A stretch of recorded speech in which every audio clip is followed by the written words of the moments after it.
Então, em breve a gente vai saber, mas ele não volta. Ele não volta. Acho que a chance dele voltar é desprezível nesse momento.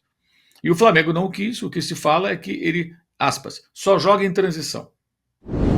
Ele está jogando de outra maneira. O Flamengo está fazendo um acompanhamento mais específico para ele com relação à parte física.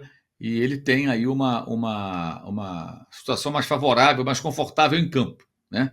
Eu entendo que ele está recebendo a oportunidade para jogar numa zona de campo mais perto do gol, onde ele fique mais à vontade e possa render mais. Tudo isso é ótimo. Agora, para ter uma noção de que maior do que ele pode oferecer, do que ele vai oferecer, tem que esperar mais tempo, né?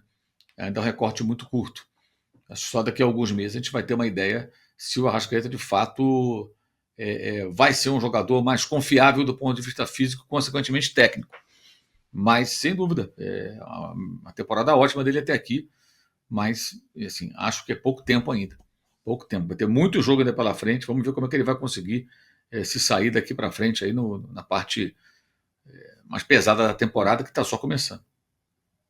E até diante disso, Mauro, te faço uma pergunta, até se você tiver informação também, sobre o Alcaraz, que você tinha falado, né? Que é meia também, aí tem a situação do Matheus Gonçalves, porque a Raíssa Simplício até confirmou agora há pouco tempo, que de fato foi confirmado também por fontes dela, né? Que o Atlético Mineiro tem interesse no garoto e vai tentar aí fazer uma proposta, né? Para que ele possa pintar lá, em Minas Gerais.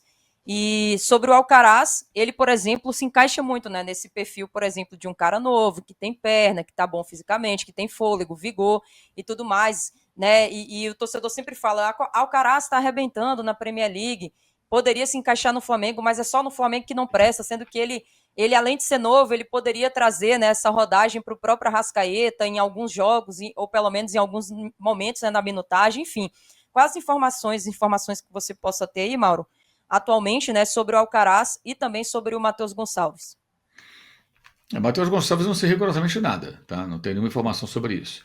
E sobre o Alcaraz, ele completou o sexto jogo, eram 6 jogos que ele tinha que completar para ser obrigatória a compra por parte do Everton, mas não é só. Ele tem metas também de gols, assistências, eu não conheço esses dados, esses números não consegui descobrir, que ele ainda não atingiu.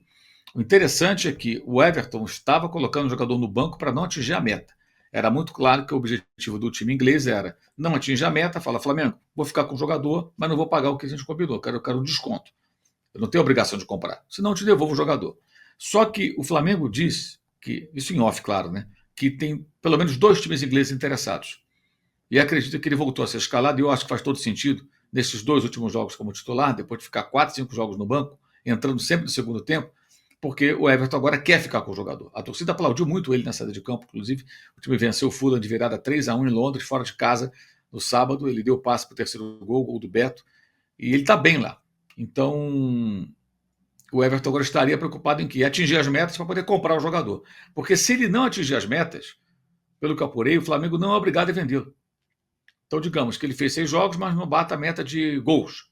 Ele tem um gol só na Premier League, 3 assistências, se não me engano.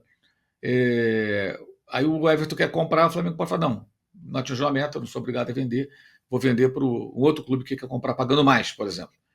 Isso, pelo que eu entendi, pode acontecer. Agora, nas próximas semanas, faltam 2 rodadas para acabar a Premier League, isso vai se definir. Então, em breve a gente vai saber, mas ele não volta. Ele não volta. Acho que a chance dele voltar é desprezível nesse momento. E o Flamengo não quis. O que se fala é que ele, aspas, só joga em transição. E o Flamengo não joga em transição. Circunstancialmente até pode jogar em transição, né? Aí você pensa, mas jogador muito caro para ser banco. Enfim, foi o que eles pensaram. Eu acho que agora a questão do Alcaraz é o Flamengo pegar a maior grana possível. Que esse dinheiro que vai viabilizar, de repente, contratações de outros jogadores. O Jorginho não tem pagamento de multa, ainda não está assinado, está encaminhado, mas não está fechado.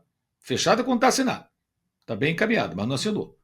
Então, tem que esperar mais um pouco. Nessa semana, o agente do jogador vai conversar com o Arsenal em Londres sobre a rescisão, o que é importante, que o contrato dele acaba em junho, 30 de junho.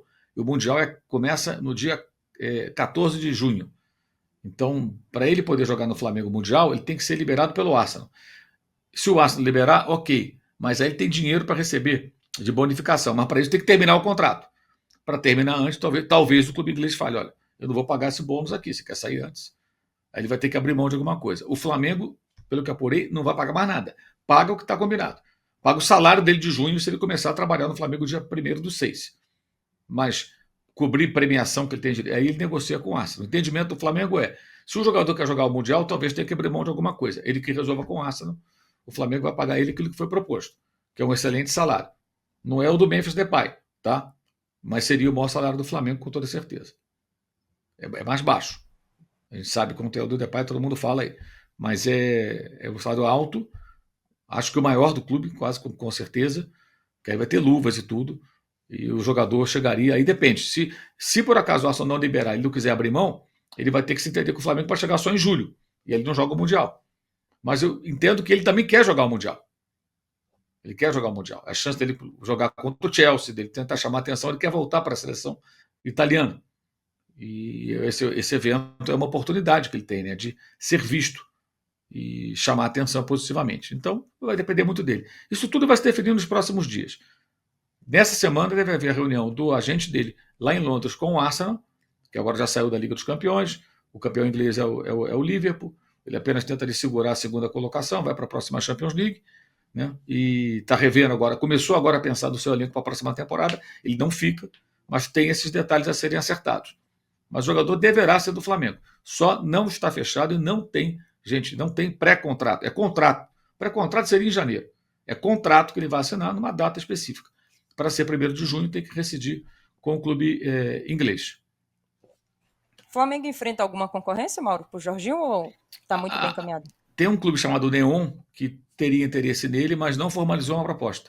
Esse clube é um clube que veio da 2ª divisão, subiu na Arábia Saudita, e é de uma cidade lá que nem existe praticamente, que eles estão construindo. Eles querem construir nesse lugar uma espécie de Dubai saudita. Aqueles prédios, aquelas coisas lá, tá, aquele negócio que eles gostam lá, né? Então, vai haver investimento, mas pelo que apurei, eles não têm ainda um borderô definido, o chamado budget, para saber quanto investir. Então está um impasse. E o tempo está passando. Acho difícil que eles consigam formalizar uma proposta que convença o jogador. Porque tem outra questão. Além do dinheiro, convencer o jogador a morar na Arábia Saudita. Ele, a mulher e tal. O cara já está pensando, já está com a cabeça dele voltada para o Rio de Janeiro. E jogar no Brasil. E aí outra questão. O Flamengo é um clube que aqui poderá disputar títulos importantes. Esse clube vem da 2ª divisão. Provavelmente vai ser um coadjuvante inicialmente no Campeonato Saudita, né? Depois pode até... E ele é um cara no final da carreira. São os últimos anos de carreira dele. Digamos que esse Neon deve ter um projeto de 5 anos brigar pelo título. Daqui a 5 anos provavelmente já parou de jogar, né? Então, tudo isso entra na avaliação do jogador, na escolha. É claro que o empresário, gente, é o trabalho do empresário. A gente não pode demonizar o cara. O trabalho do empresário é pegar o melhor contrato possível para o jogador. E quanto mais dinheiro, melhor para ele também, claro. Então ele vai tentar conseguir um contrato melhor que o do Flamengo. Mas no momento, o que ele tem de melhor é o Flamengo.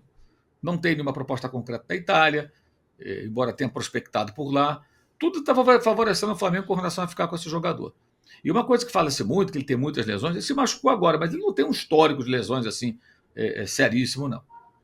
Eu acho que é uma contratação bem valiosa. Caro, mas é um jogador de um outro nível e está jogando no futebol de altíssima intensidade. Joga na Premier League, pô. E não está jogando no futebol, sei lá de onde, ele está jogando na Premier League. Não é mais titular, né, mas jogou várias partidas ao longo do ano e acho que pode ser uma contratação bem valiosa. Acho que o nível... Gente, jogou Alan e Pulgar. Os dois se machucaram. O Dália Cruz estava fora, suspenso. Entrou o Everton Araújo. Todo respeito ao Everton Araújo. Aí vai entrar o Jorginho e vai dizer que é ruim? Aí não, né? Alô, tropa da S1 Live. A propaganda é a alma do negócio. Quer ver a sua marca estampada aqui diariamente na S1 Live? É só chamar agora no e-mail contato@s1live.com.